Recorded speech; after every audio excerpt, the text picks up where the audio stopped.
Good afternoon. Welcome to Bosses for Babies Live. This is our first edition for the 2021 year.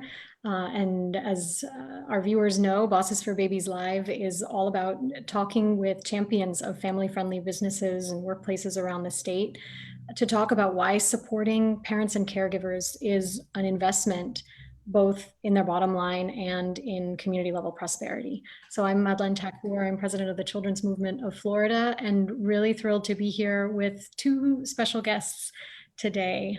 One is a longtime friend of the movement, Dr. Bilan Joseph, who is head of Thrive By Five Pinellas, a community-backed collective impact model focused on early childhood in Pinellas County. She is an educator. She now teaches at the graduate level to help train the next generation of great teachers, and she's based at the Early Learning Coalition.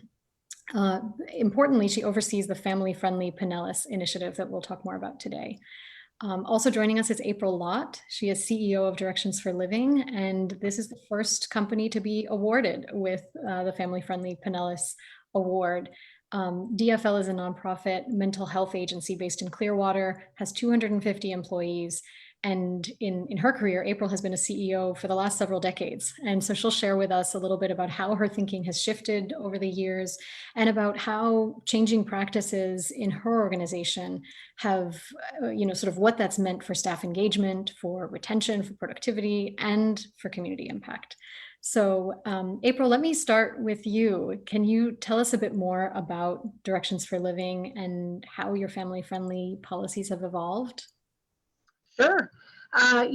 Directions for Living has, I think we've historically been mindful of, what was important for our staff, but we really had a focus on kind of the end user, so to speak, our client base. What the service experience was like for the client. And we really didn't have a focus on family-friendly, necessarily, policies and procedures. We had the standard kind of, drug-free workplace and, the ability to accrue PTO, but we really didn't have a focus on necessarily being family-friendly. Until about, I'm going to say maybe 5 years ago, when it kind of became very clear to me that my focus needed to shift, that I really needed a paradigm shift. I'm not sure necessarily what contributed to that paradigm shift, but all of a sudden it became very, very clear to me that my job was not to be exclusively focused on the end user experience or the client experience, but more importantly, that my job was to take care of our staff so that our staff could in turn take care of others. And that really, it really was a paradigm shift, as you might imagine, which is that before then, I couldn't see it at all.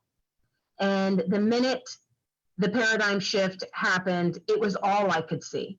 And I really couldn't see anything else. And so that is where I have been as the CEO for quite some time. And so, we started by, I would say, looking at when this epiphany happened, we started by looking at things like we only allowed our employees to accrue, I'm not going to remember exactly, but maybe it was, or to roll over year after year, something like 200 hours of PTO. And when all of a sudden I could see it for what it was, what I realized is that, we needed to allow our staff to accrue or to carry over 12 weeks of PTO. And so just that small shift meant that my employee base is predominantly female. It is predominantly child bearing age employees, many of them who have just graduated with their secondary education and advanced degrees, come into the workforce and will begin families pretty quickly. And what this tiny change meant was that people would have 6 weeks of paid leave with their babies versus 12 weeks of paid leave with their babies, which was a really, really big deal. The difference between 6 weeks with your baby, your newborn, and 12 weeks developmentally and emotionally for both mama and baby or daddy and baby is significant. And I had never thought about it before. I mean, I shouldn't say I hadn't thought about it. What I thought about is the bottom line, right? Mm-hmm. I had thought about the cost of 6 weeks versus 12 weeks of PTO has a price tag. So I thought about the price tag of it, but had not thought about the meaningful benefit of, and the retention strategy, by the way. It's a retention strategy. Allowing mamas and daddies to be with their babies for 12 weeks paid is a recruitment and a retention strategy. So, I could talk for forever about it, but I'll just stop there, that we've evolved really through the lens of caring for staff is our bottom line focus if we want to be a sustainable business for our community.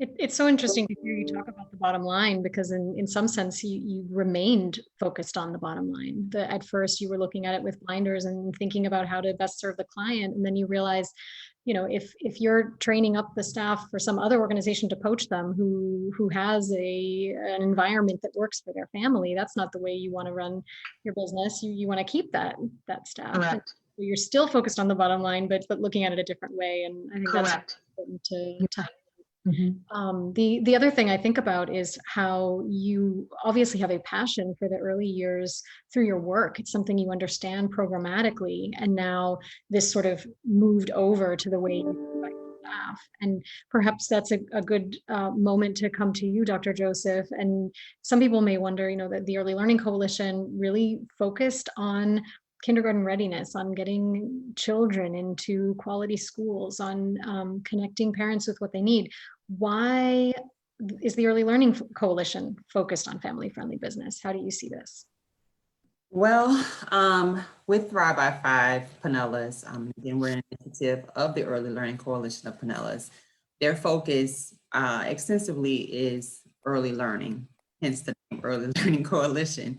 But they understood that if you wanted a child to be truly ready to thrive by the time they entered into kindergarten, you had to look at all of the other facets that contribute to them being able to be successful.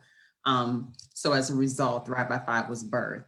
The idea is to mobilize the community in the public and private sector to work towards the common goal of ensuring that the children have everything that they need from the ages of birth to 5 to be successful. And that absolutely includes the business community.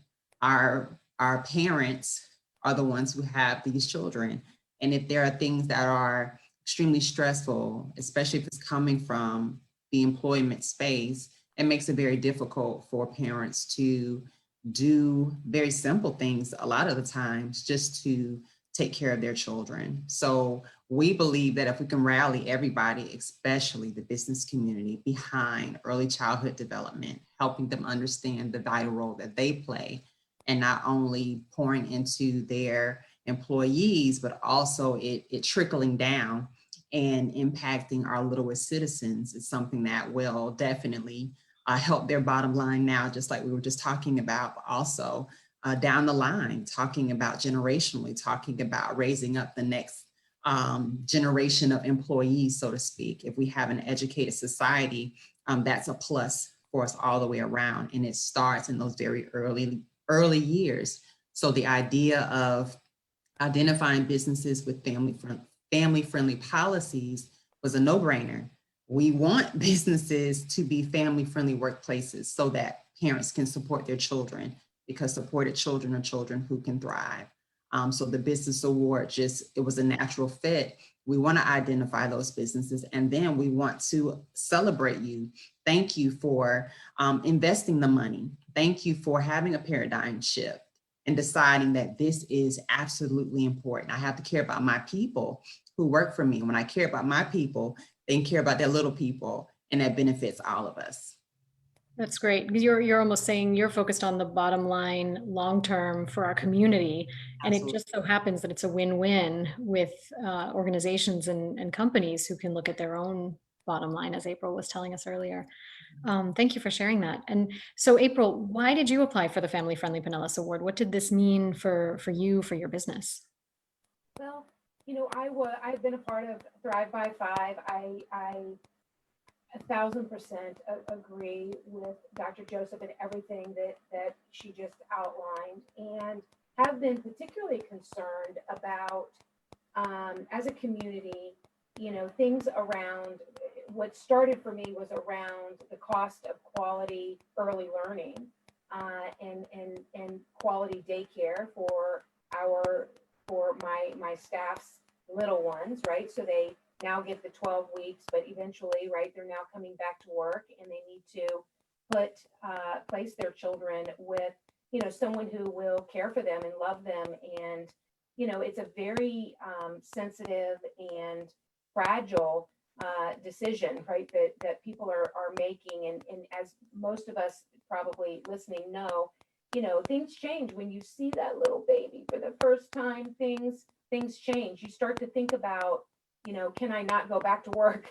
Can I rearrange things so that I can stay home with my baby? And for us, it really started as wanting to try to figure out the cost of early learning and daycare for little ones is outpacing the cost that the salaries that I'm paying my staff.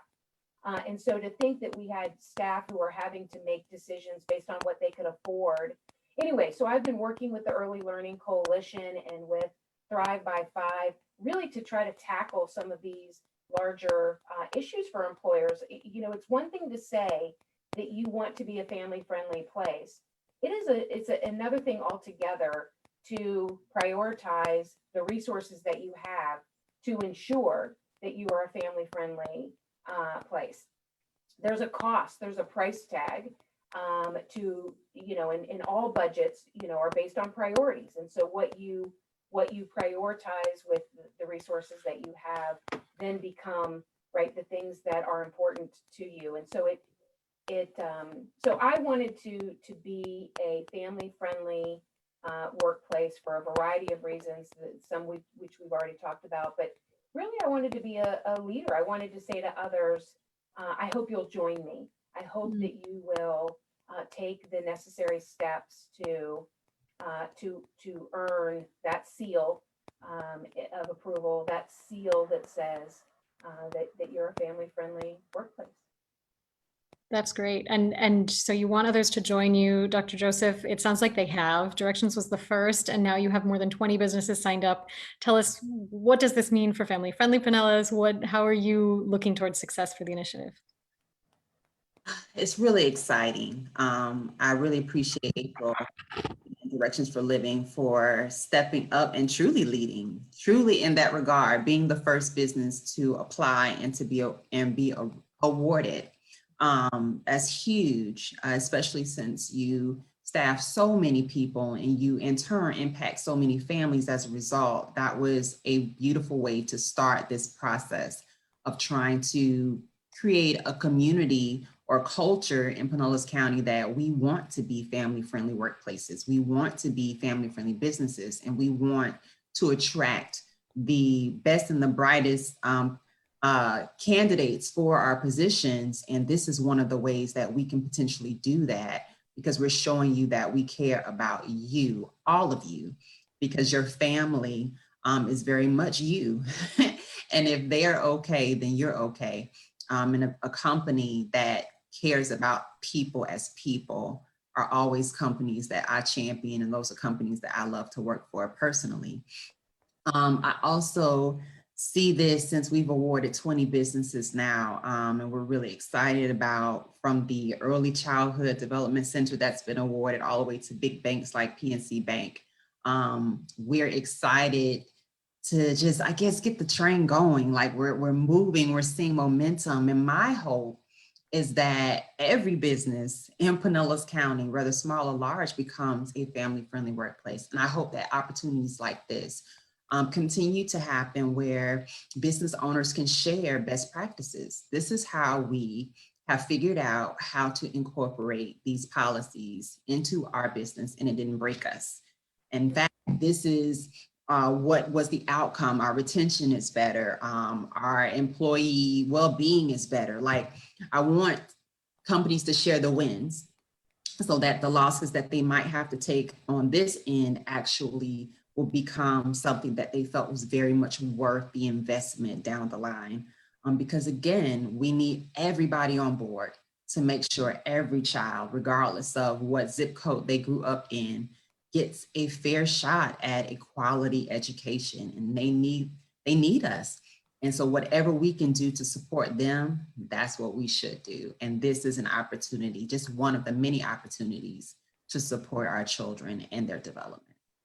That's great. I mean, I'm sure April can relate to this, you know, as a leader in the business, you're looking for that secret sauce of how to get the work done, how to keep your staff happy and productive. And it's really wonderful to hear that in Pinellas County, there will be this community that can come together and talk about, you know, April, you mentioned something so practical earlier, that let's look at the rollover of PTO and how that happens. And if someone wants to plan for an eventual parental leave, you know, let them do that through accrued PTO. It's a small change. You can sit with other business leaders and share that, and learn about whether it's offering disability insurance or other ways that might not be a big cost to the company, but that achieve what you're looking for. So I love what you say, Dr. Joseph, about building that community to learn from each other, and then also about this war for talent. You know, let's get the best and brightest to be, I mean, I have to say all over Florida, but you can say Pinellas County. And how does that work? So thank you for that. April, anything you want to add about any advice you would give to other executives who are looking at their family-friendly policies and want to make some changes? You know, I think I would say, you know, make sure to include the voice of the staff in terms of what it is that they actually need and or want and would value from a lens of family friendly. We actually did a variety of surveys to try to get to that. You know, interestingly enough, some of the things that I thought that would be valuable and or meaningful to staff weren't as meaningful to staff, and other things that I didn't necessarily consider as important were very important. So for example, things like additional PTO and the ability to use PTO was very important to our staff. And so I would say that to you know, CEOs and to people who are leading businesses is to include the staff voice.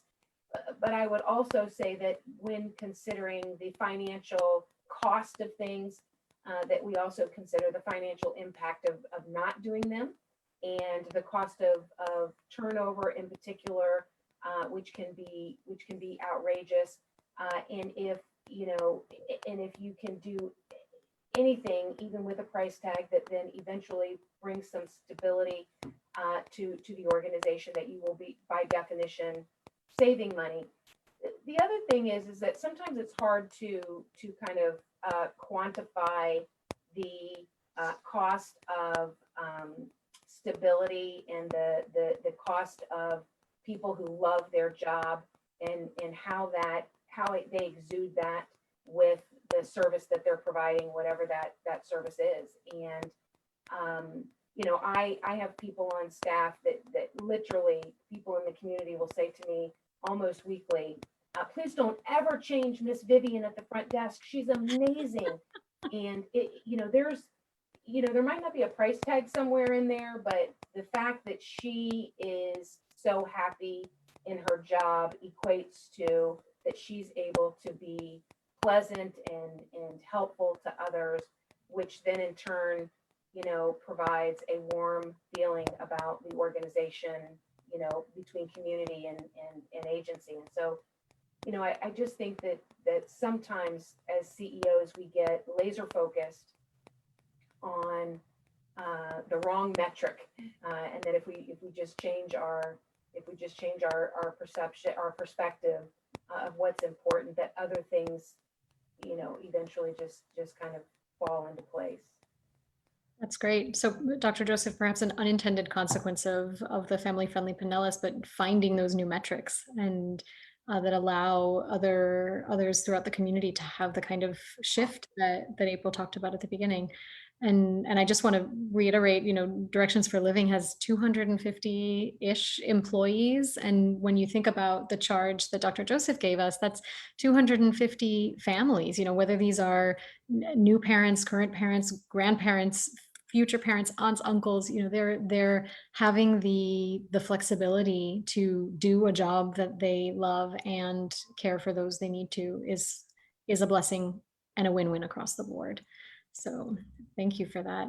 Dr. Joseph, anything more you want to share before we close?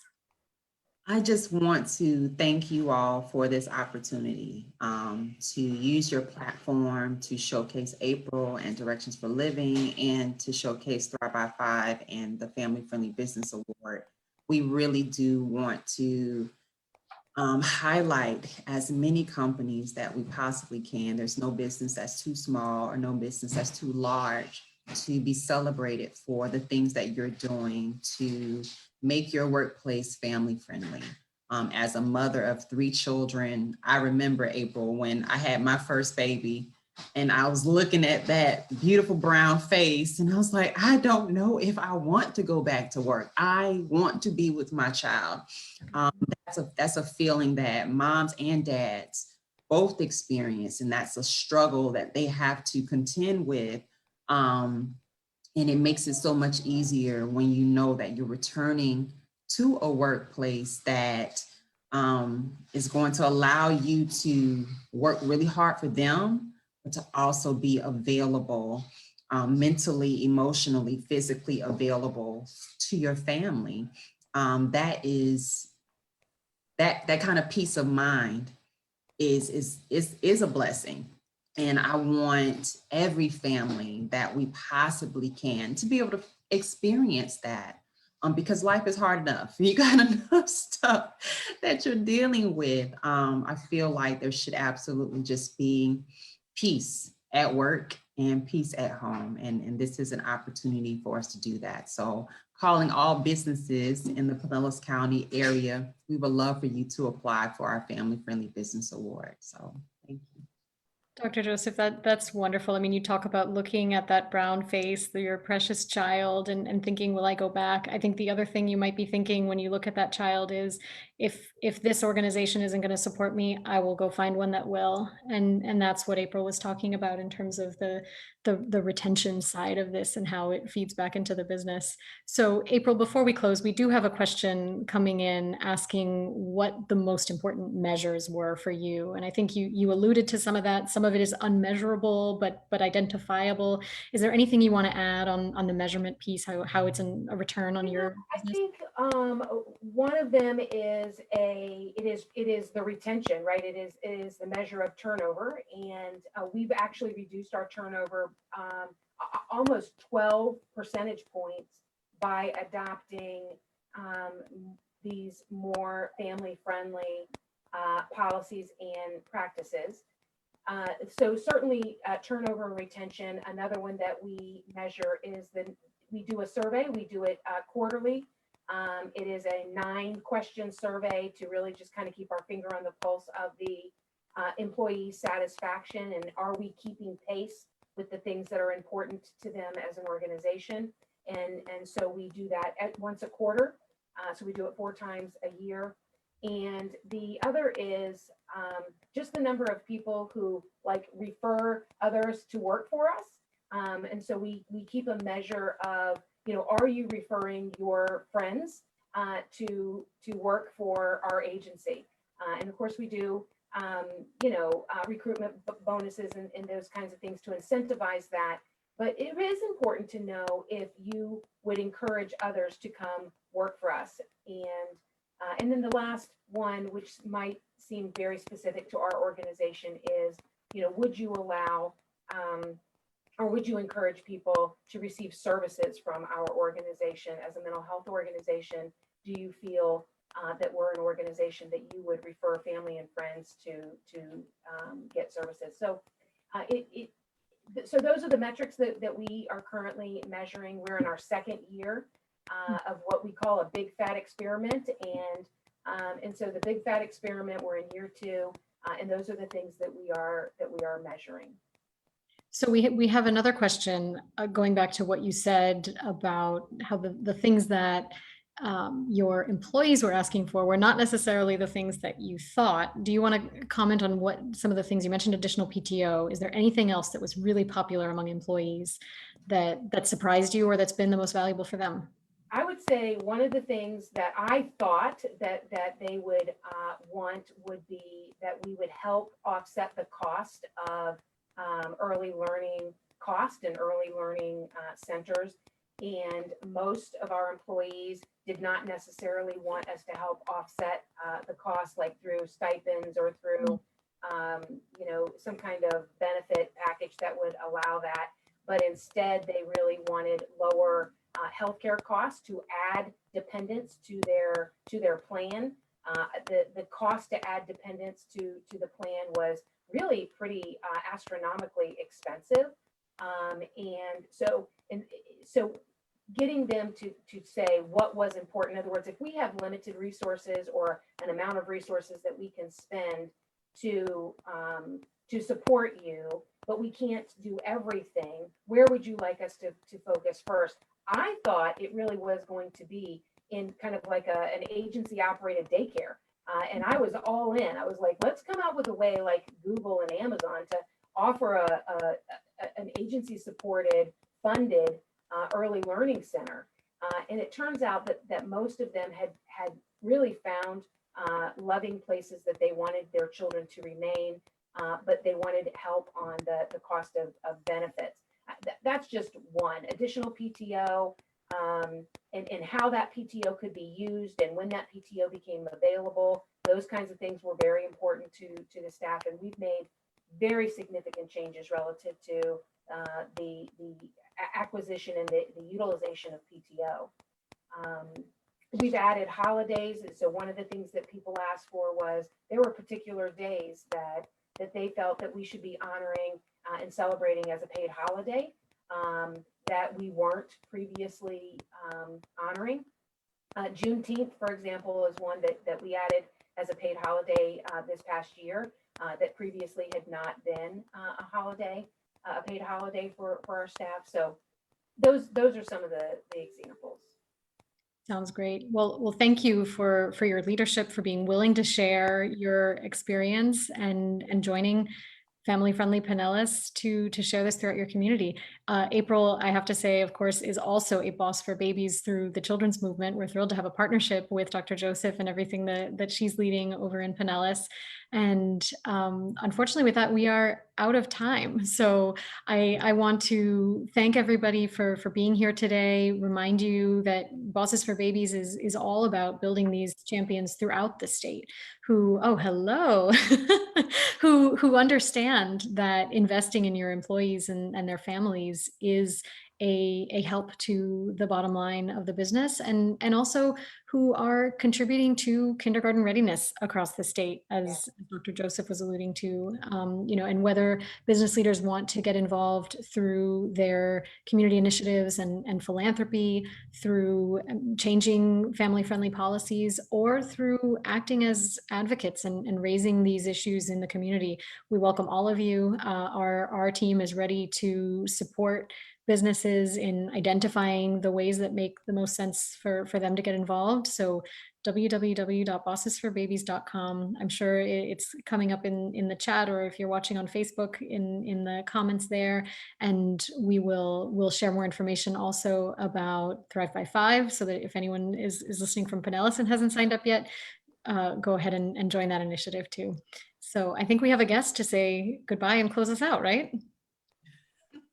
Say bye. Bye. Bye.